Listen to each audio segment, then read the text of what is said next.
俄军又被骗导弹炸气球，普京提出共享克里米亚，苏57项目款被盗，波罗申科向乌捐赠1000架无人机，日本高超音速导弹视频公开。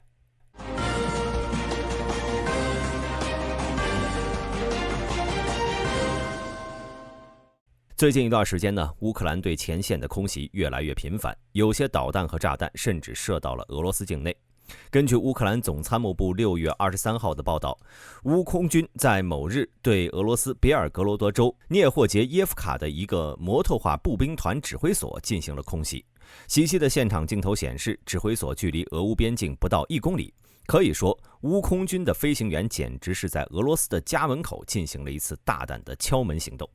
4月1号和6月28号收集的卫星图像显示，涅霍杰耶夫卡的建筑物受损严重，大兵认为这可能是法国援助乌克兰的锤子炸弹造成的。当然，俄罗斯也不可能站着挨打，尤其是最近一段时间 F-16 抵达乌克兰的传闻甚嚣尘上。于是最近2-3天呢，俄军使用昂贵的导弹对靠近前线的乌军机场进行了系统性打击。然而俄军万万没有想到，自己竟然遭遇了电信诈骗。7月7号，乌克兰空军司令奥莱舒克中将表示，7月3号和7月6号，俄罗斯对乌克兰多尔辛采韦和尤日内附近的军用机场发起了猛烈的导弹袭击。之前有消息传出，在7月3号的导弹袭击中，乌克兰的6架苏27遭到了不同程度的损毁。当时媒体称其为乌空军从2022年以来最大的损失。大兵也在社区报告了此事，但根据乌空军司令的说法，俄军命中的不过是一些气球模型。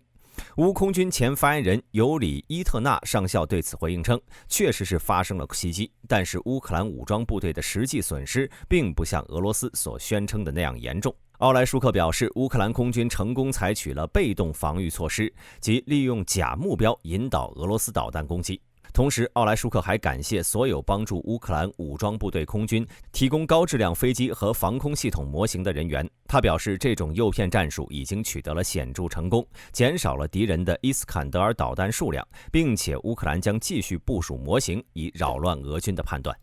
除了飞机模型呢，这次伊斯坎德尔命中的还有著名的亚马斯导弹，乌军称其为 DAK-MAS， 也就是亚马斯。它们由捷克等国家制造，经过油漆和伪装，这些假目标呢足以骗过俄军无人机，让监控台后的俄军操作员为他们发现的重大战果而兴奋不已。捷克等国制造的充气假目标更为专业，包括假的 M777 榴弹炮和海马斯。这些充气假目标几分钟就能设置完毕，并且由于涂有金属涂层和配备电加热设备，甚至能够欺骗俄军无人机的多种雷达和光学传感器。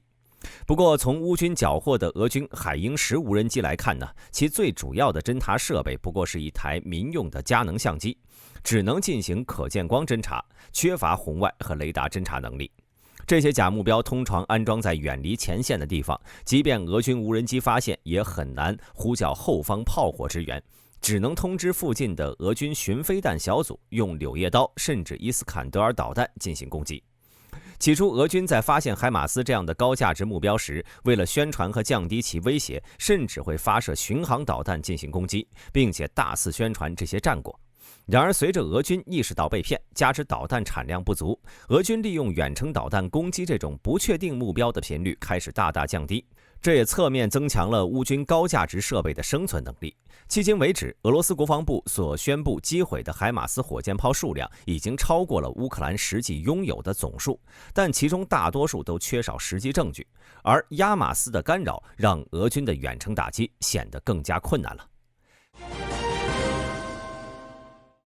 根据英国《每日邮报》的爆料，俄罗斯内政部长科洛科尔采夫最近去美国参加联合国警察局长会议的时候呢，居然偷摸带去了一个俄罗斯最新的和平方案。而这个和平方案呢，相比于普京大统领之前提出的标准方案有很多区别，甚至透露出一股耐人寻味的味道。和标准方案相同，在新方案中呢，俄罗斯同样是要求乌克兰不加入北约，并且规定了乌克兰军队的总兵力不能超过35万人，空军战斗机不能超过125架。这完全是把乌克兰当作了战败国进行去军事化。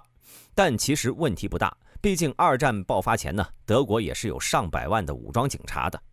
而之前呢，双方争议最大的地盘上，新方案表现出了明显的让步。俄罗斯愿意撤出赫尔松和扎波罗热的占领区，这些地方约占这2个州的50%到60%，俄罗斯要把它们还给乌克兰。同时，俄罗斯愿意将克里米亚半岛变成俄乌共管的非军事特别区，但顿涅茨克和卢甘斯克，俄罗斯还是要吞并的。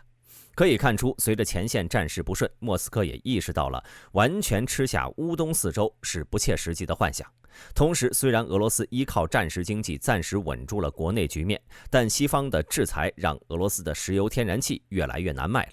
众所周知，俄罗斯军费几乎全靠卖能源，马上就要入秋了，本来俄罗斯此时会靠着天然气再大赚一笔，但是现在由于制裁，天然气没人买了，军费没了，这仗还怎么打？现在的俄罗斯合同兵都是冲着高额薪资来的，国防部要是欠薪，他们反水的战斗力恐怕要比乌军还强。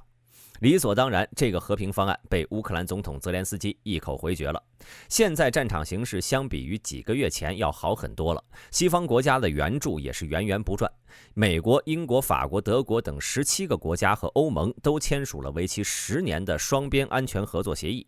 西方对乌克兰的援助不再只是道义上的，而是法律义务了。随着西方源源不断的援助，乌克兰的军事实力正在不断增强。乌克兰军队已经彻底粉碎了俄军在哈尔科夫方向的攻势，收复了部分被俄军占领的领土。在沃夫章斯克，俄军也是接连受挫。乌军对俄罗斯本土的导弹和无人机攻击取得了丰硕战果，甚至导致别尔格罗德州出现了大面积的停电。在克里米亚半岛，俄罗斯黑海舰队主力舰艇损失惨重，残存舰艇只能龟缩在本土港口，失去了对黑海的控制权。同时，乌军系统性地摧毁了克里米亚的俄军防空系统，无人机群可以随意地飞越半岛。接下来，乌军将有 F-16战斗机登场，而俄军方面已经投入了所有精锐部队和最先进的常规武器，手中呢就还剩一张核武器的牌可以打了。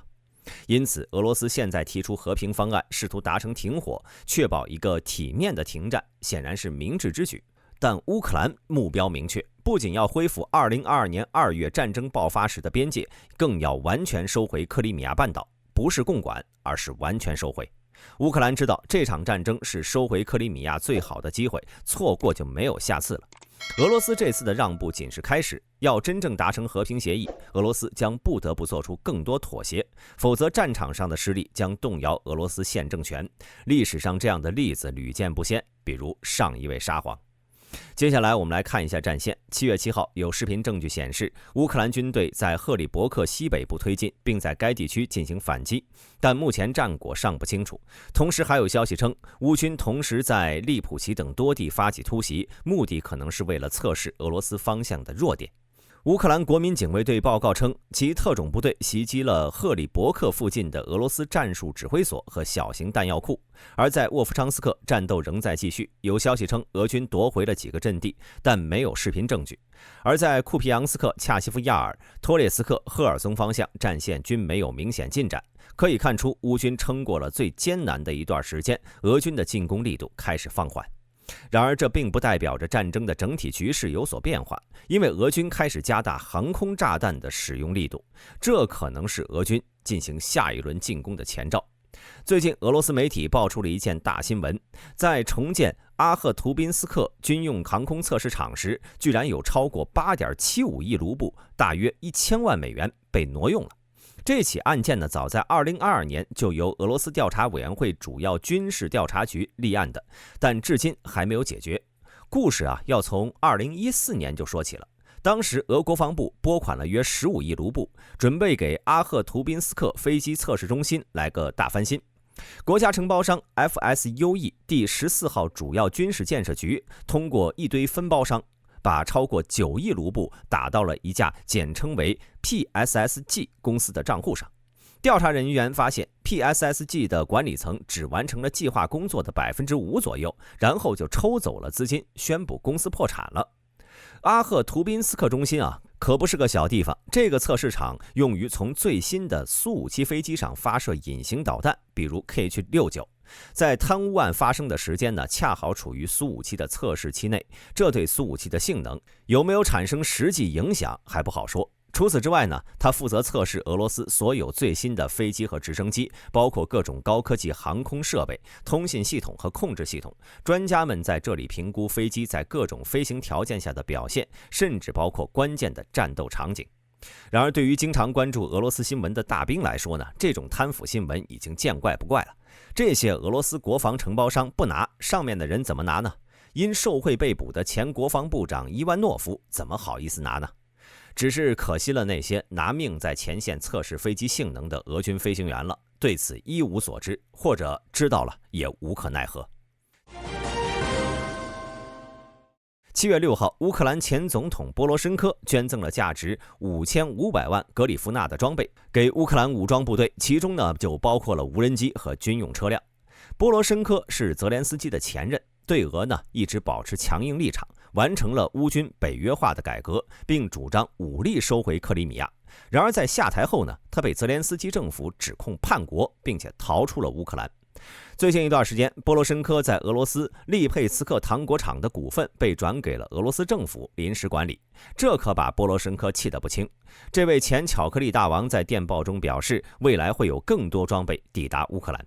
波罗申科和泽连斯基是竞争关系，表面上不对付非常好理解，但在俄罗斯这个侵略者面前，个人利益产生的分歧被抛弃，所有乌克兰人都变得同仇敌忾。没准泽连斯基还得谢谢普京，多亏他的特别军事行动，才能把本来即将分崩离析的乌克兰政坛变成了铁板一块。日本在2024年3月23号进行了首次高超音速武器实验，但视频在最近才发布，我们可以清晰地看到这款武器属于滑翔高超音武器。这款导弹计划由日本陆上自卫队部署，报告中提到了这是一种远程导弹，预计从2026财年开始部署。导弹的运行方式是由地面发射器发射助推器，弹头分离后像滑翔机一样滑翔，攻击数百公里外的目标。根据日本发布的示意图，这款武器可以在大气层内以打水漂的方式上下滑动，以此减小被拦截的可能性。日本防卫省还表示，他们正在加强对峙防空能力，以便迅速远程拦截和消灭入侵力量。同时，他们还签署了一项协议，购买美国制造的 AGM-158 GASSM 联合空对地对峙导弹。值得一提的是，这次测试呢是在美国举行的。媒体猜测，这可能是为了避免继续加大东亚地区的紧张局势，尤其是最近导弹发射失败的朝鲜。根据防卫省给出的信息，这次在加利福尼亚进行的测试，目的是确认测量系统并确认未来发射所需的性能，因此他们将继续进行分阶段的性能确认，包括发射测试。这些测试非常基础，通常用于验证推进材料和电子组件的功能。视频显示了导弹离开发射器的过程，从4个不同角度拍摄，包括远景镜头和近景镜头。导弹的前部有4个鳍片，它们可能会在飞出大气层后分离。2024年3月的国会研究服务局报告提到，高超音速武器对美国构成威胁，因为其轨迹和飞行中的机动性使得探测、追踪和防御变得复杂。美国可能探测到助推器的发射，但是无法预测其飞行路径。虽然高超音速导弹比亚音速巡航导弹更快，但它不会比洲际弹道导弹更快，后者的末端速度呢是可以达到20马赫以上的。现有的另一类高超音速导弹是高超音速巡航导弹或者航空弹道导弹，由强大的超燃冲压发动机提供动力，从飞机上释放。俄罗斯的匕首和锆石高超音导弹以及美国的 AGM-183 ARRW 就属于这一类别，但后者的开发已经被取消了。好了，本期视频到此结束，欢迎各位在评论区留言，我是大兵，我们下期再见。